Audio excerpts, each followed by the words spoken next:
Thank you everybody for coming this afternoon. We're delighted to introduce our first speaker, Dr. Lynn Jones, who's going to talk on So You Have a Qualification, Now What? Thank you, Lynn. Thanks. Golly, thanks for coming.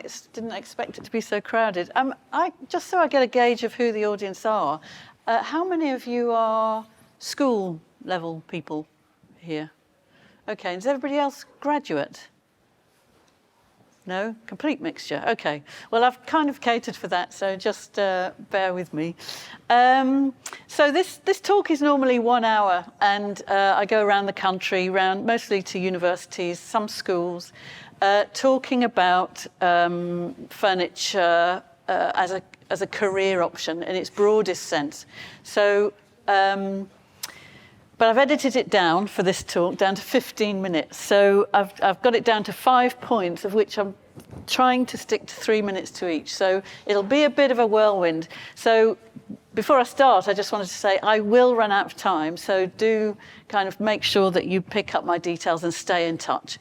I've also just done a podcast, which I'll tell you about in a minute.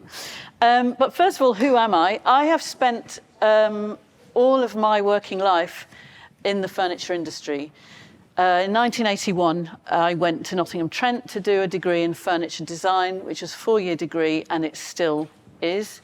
Anybody here from Nottingham Trent? No? A lot of the work here is I've seen online.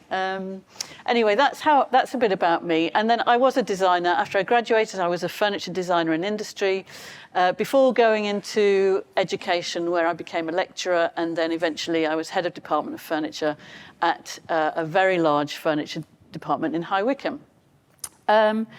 I left that 8 years ago, and the bit of that job that I took with me was the bit that I enjoyed the most, which was helping people steer their way through this minefield, really, of options. And that's also changed a lot over the years. So it's really good to be here today and say a few things about your options right now. And it's good news because there's lots of them. So the title of this talk is So You've Got Your Qualification. Whatever that qualification is, whether it's GCSE, A-level, degree level, you've got a qualification. Great. So what are you going to do with that? And I've kind of listed a few options off the top of my head that you could be thinking about. There's some obvious ones. There's a kind of obvious progression that people kind of know about, which is GCSEs, A-level, degree, masters, maybe PhD later on. But there's lots of other options now, and we're in a very changing political landscape as well, which I'm not going to go into, but that has also thrown up different emphases on different options. So first off, I wanted to talk about a few of those.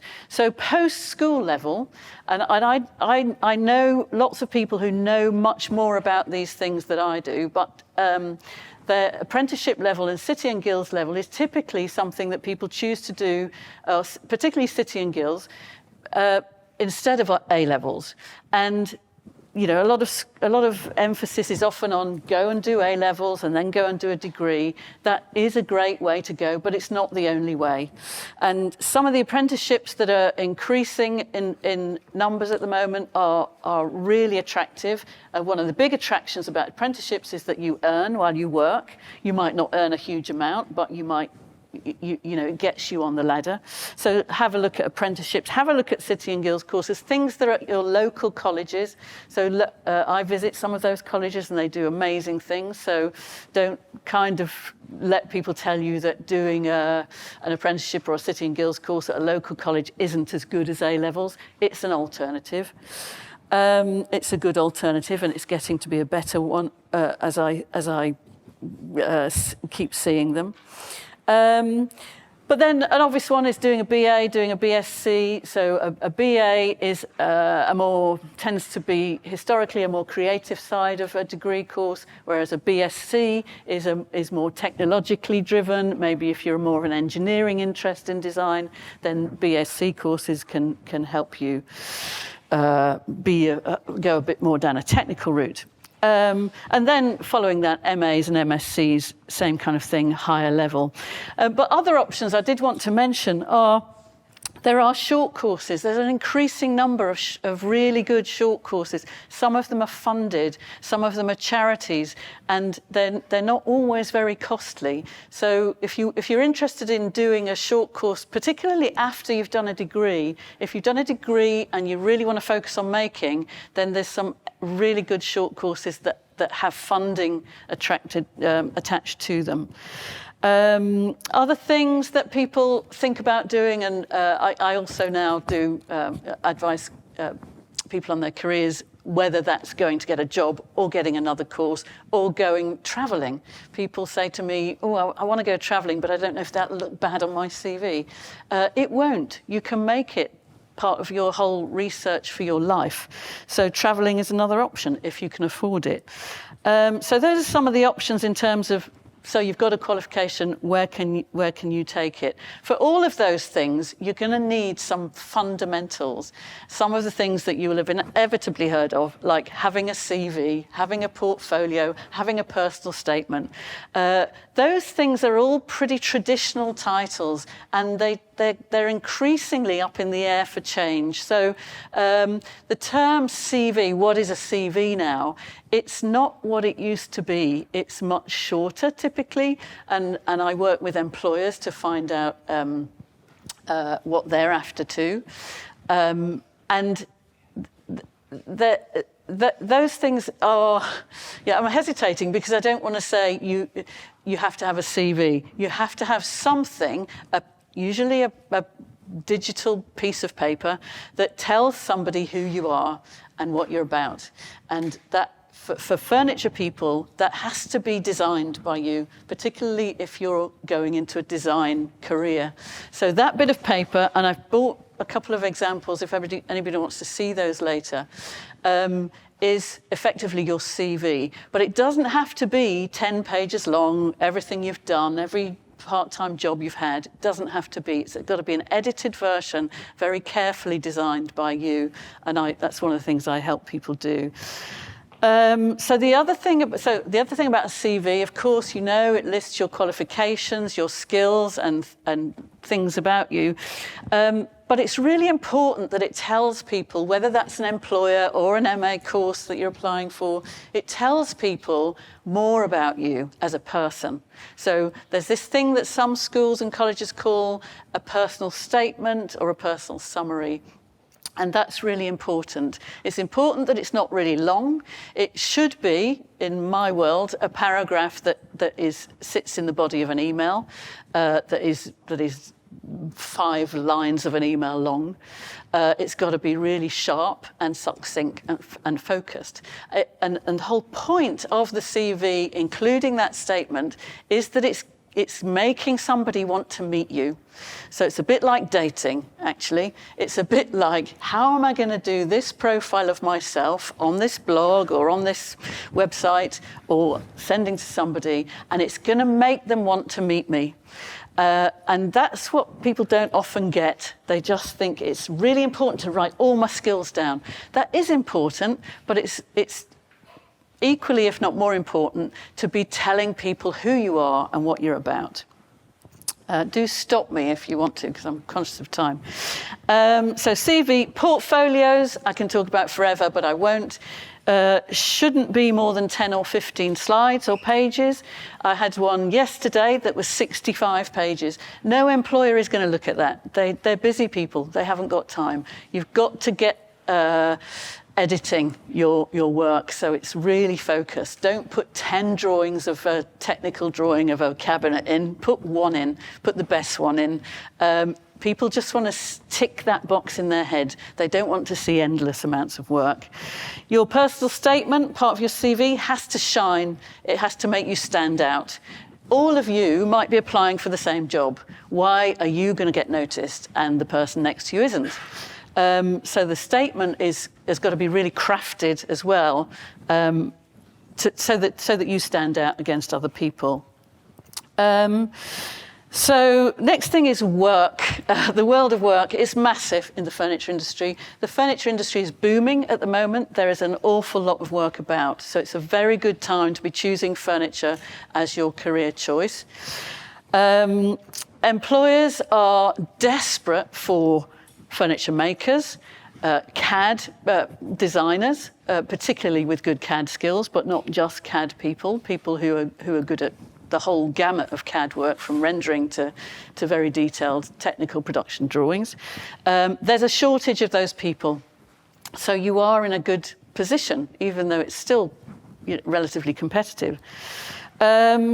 So getting to know employers, how do you do that? How do you get to know who to apply to?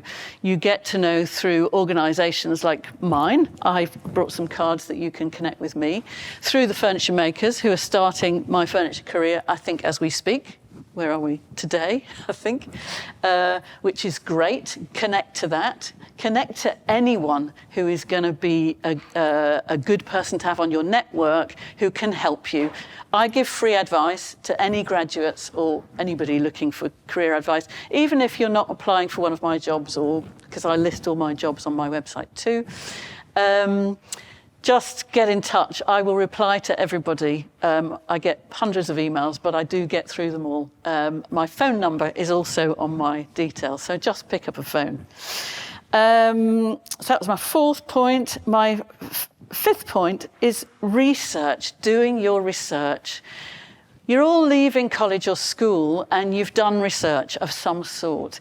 Treat this next stage as a research project. It's really important that some people come to me and they're completely lost. They've had a great time on their degree or at their school course and they're lost. You've got to start another project, which is the project for you planning the next step you take. So I advise people to treat this as a project. It's a research project. Do as much as you can in terms of listening to podcasts. I just mentioned at the start that I've just done an hour-long interview on a podcast called Work in Design. And I've tried to put everything in there. It's an interview with me about my experience of people being successful or not. Have a look at podcasts, have a look at websites. If you want to know which ones, then just ask me or ask somebody at the furniture makers. There's always somebody who can advise you. What else? Using your time, being proactive, structure your days. One important thing that you can do that's really easy is identifying companies that you want to work with or work for and clicking on the About Us bit, and there will be a tab that says Careers or Work for Us. You have to dig around a bit sometimes, but that's a project that could take you half a day. Just going through and finding sometimes you get to the end of that clicking process through a company's website, and at the end it says, we don't have any vacancies, but please get in touch with us if you like what we do. We might have something for you. And I also think that's not all jobs are advertised. Lots of people will have realised this, but it's a lot about the connections you make. And if you are willing to go and particularly to call on a workshop, for instance. People love showing people their workshops.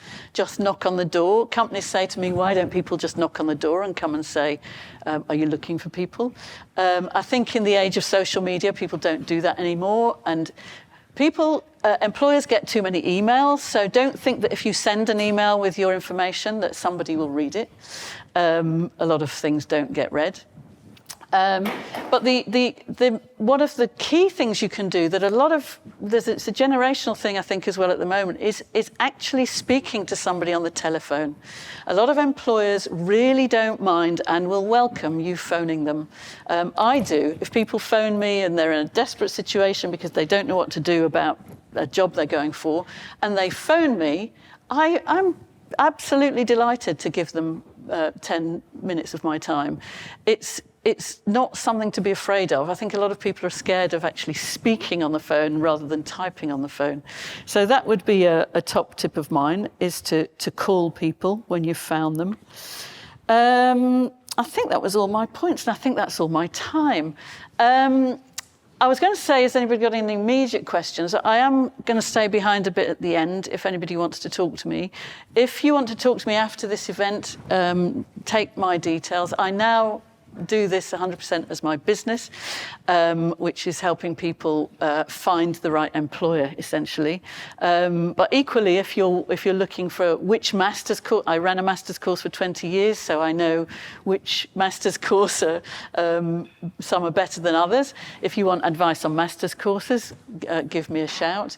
Yeah, that's it. I think I've covered anything. Any immediate questions? Silence. Sorry, I rattled through that really quickly. My company, I didn't say, is called Lynn Jones Associates. It's on Instagram at Lynn Jones Associates. That's probably the best way to connect with me initially. I also have a website and I have my LinkedIn account as well. But yeah, most graduates are connected with me on Instagram, and I post all of my jobs and all of my opportunities, even if they're not jobs, if they're opportunities in people's workshops or internships. I had one this morning. Companies don't often offer internships, but sometimes they do. An internship is a great thing to do if you can get paid for doing 6 months or 12 months working with a company. And usually that leads to a job in that company. I get some of those and I put them on my Instagram account as well. So best thing is to just keep on that radar, keep on the radar of the Furniture Makers Company, and you've already going to start off with quite a big network. Thank you very much. I'll stay behind.